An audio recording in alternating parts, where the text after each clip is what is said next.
नमस्कार मो ना आशीष मंडल मु नवम श्रेणी ए सेक्शन पढ़े आम ग्रुप ना गोल्डन कॉइन प्रोजेक्ट ना हूँ वाटर टैंक आलाराम। नमस्कार मो ना अंकिता साहू मु पीएमसी इंग्लिश हाई स्कूल पढ़े 9th क्लास स्टूडेंट अटे सेक्शन ए। तो आम आज जो प्रोजेक्ट बनईचु ता नाम हूँ वाटर टैंक आलाराम।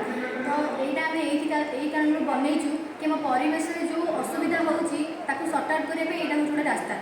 तो मन धरी देखिपे आम ये गोटे बैटेरी नहीं आठ गोटे बजर लगेचु जोटा कि पानी फुल है मात्रे यहाँ साउंड दब साइरन बजब जहाँद्वारा कि जापर आम गोटे स्विच नहीं जाइचु। तो धरी नि कि यहाँ हूँ आम घर उपर लगी गोटे टांकी देखिपे पानी फुल हम